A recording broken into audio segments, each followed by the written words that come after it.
Subcomandante Marcos o Subcomandante Insurgente Marcos es el nombre de guerra que utiliza Rafael Sebastián Guillén Vicentota, principal ideólogo, portavoz, mando militar y uno de los líderes del grupo armado indigenista mexicano denominado Ejército Zapatista de Liberación Nacional o EZLN.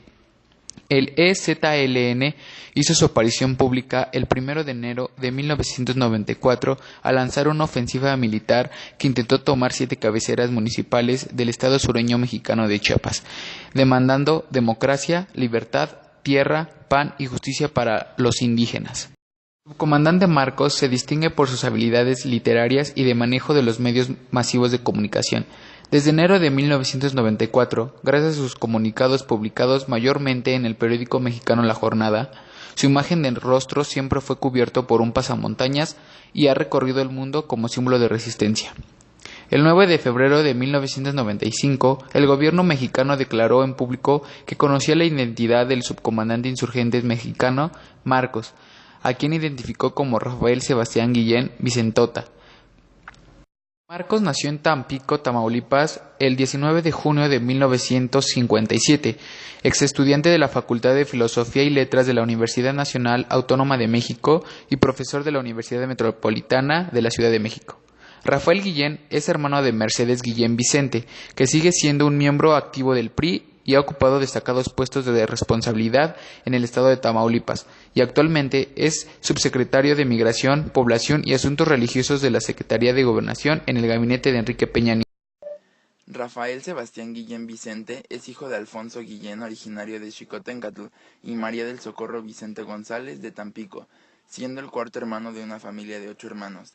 Entre 1963 y 1969 estudió en Colegio Félix de Jesús Roguier, dirigido por misioneras eucarísticas de la Santísima Trinidad. Posteriormente, entre 1970 y 1976, estudió con los jesuitas en el Instituto Cultural Tampico y al abandonar su ciudad natal, se fue a vivir a la Ciudad de México para estudiar en la Facultad de Filosofía y Letras de la UNAM. Se graduó en Filosofía de la Universidad Nacional Autónoma de México con el trabajo de tesis Filosofía y Educación, prácticas discursivas y prácticas ideológicas, sujeto y cambio histórico en libros de texto oficiales para la educación primaria en México. Después comenzó a trabajar como profesora en la Universidad Autónoma Metropolitana. Durante una breve estancia vivió en España, específicamente en Barcelona, donde trabajó en los almacenes El Corte Inglés. En marzo de 1992 dio una conferencia sobre el Tratado de Libre Comercio a la Asociación de Ejecutivos de Ventas y Mercadotecnia.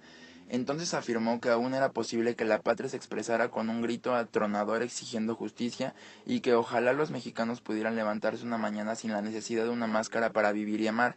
Como muchas personas de su generación, Marcos fue afectado por la matanza de Tlatelolco en 1968 e ingresó en una organización maoísta y pasó posteriormente al zapatismo.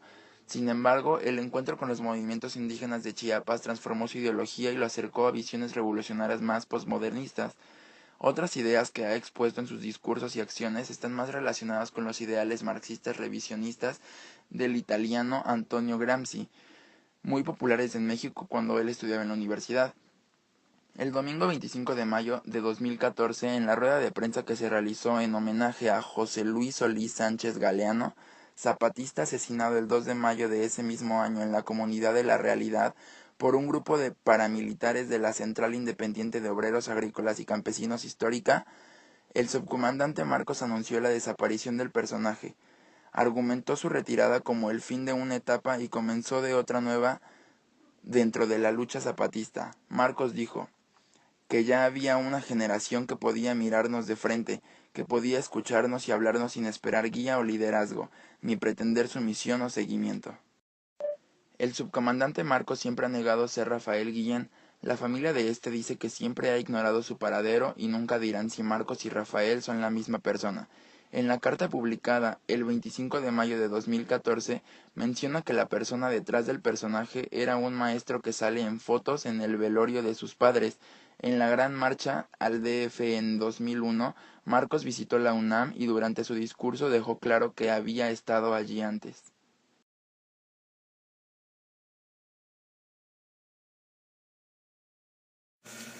Desde el principio del levantamiento aclaró a la prensa que el EZLN no es marxista, y en entrevistas ha declarado estar más influido por el intelectual mexicano Carlos Monsiváis que por Karl Marx. Su visión es anticapitalista, pero se rehúsa a proponer o buscar una solución global a todos los problemas que enfrentan los sectores desposeídos, y trata en cambio de unir todas las luchas que ya se dan sin tratar de imponer una visión o metodología en particular. Además de Emiliano Zapata, también ha manifestado admiración por el revolucionario argentino Ernesto Che Guevara. Según sus propias narraciones confirmadas por versiones gubernamentales, Marcos llegó a Chiapas con algunos otros compañeros tras haber militado en las Fuerzas de Liberación Nacional varios años. Llegó promoviendo la teoría maoísta, pero el encuentro con los movimientos indígenas de Chiapas transformó su pensamiento y puso a las comunidades indígenas en el centro de su praxis y discurso. El resultado fue más cercano a las teorías del marxismo estructuralista que a sus intenciones originales, aunque si bien ya desde su tesis de licenciatura mostraba influencias teóricas de Louis Althusser, Michael Foucault, Alain Badiou, entre otros. Otras ideas que ha expuesto en sus discursos y acciones están más relacionadas con los temas y preocupaciones del marxista italiano Antonio Gramsci, popular en México cuando él estudiaba en la universidad. Su estilo elíptico, irónico y romántico puede ser una forma de distanciarse de las circunstancias dolorosas que reporta y protesta, pero como quiera que sea, sus voluminosos escritos tienen un propósito, como se describe en el libro Nuestra arma es nuestra palabra, donde se compilaron muchos de sus escritos, artículos, poemas, discursos y epístolas. En diciembre de 2004 anunció la publicación del libro Muertos Incómodos, escrita a la limón con el autor de novela negra Paco Ignacio Taibo II y publicada en el diario mexicano La Jornada. Consistió en 12 entregas donde se hace un escrutinio de la vida política nacional. El libro en un primer momento iba a ser escrito con Manuel Vázquez Montalbán, pero tras la muerte de este en 2003 ya no fue posible, publicada en España por la editorial Destino en abril del 2005.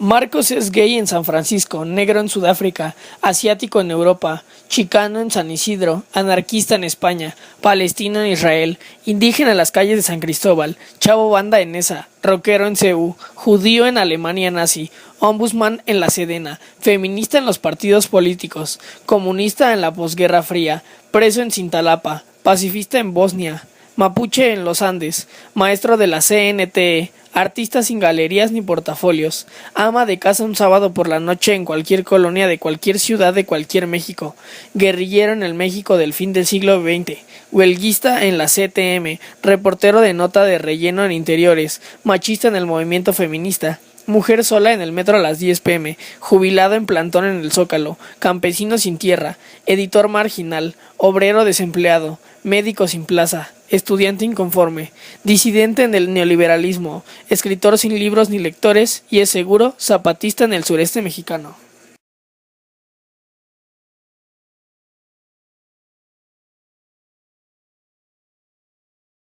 Llegó promoviendo la teoría maoísta, pero en el encuentro con los movimientos indígenas de Chiapas transformó su pensamiento y puso a las comunidades indígenas en el centro de su praxis y discurso.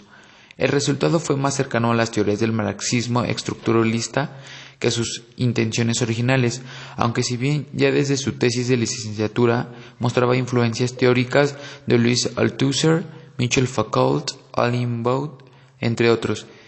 Otras ideas que han expuesto en sus discursos y acciones están más relacionadas con los temas y preocupaciones del marxista italiano Antonio Gramsci, popular en México cuando él estudiaba en la universidad. Para nosotros el comandante Marcos es un líder de estilo autocrático y como ya sabemos se refiere a que existe claramente un líder que manda y gobierna al grupo. En este caso el comandante Marcos era el líder del grupo Ejército Zapatista de Liberación Nacional. Su inspiración política es el zapatismo, el marxismo y el socialismo libertario, y su estructura militar es la guerrilla.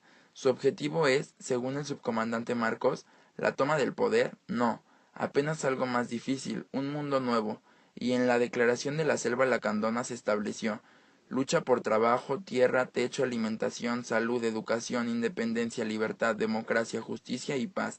Lograr el cumplimiento de estas demandas básicas de nuestro pueblo, formando un gobierno de nuestro país libre y democrático.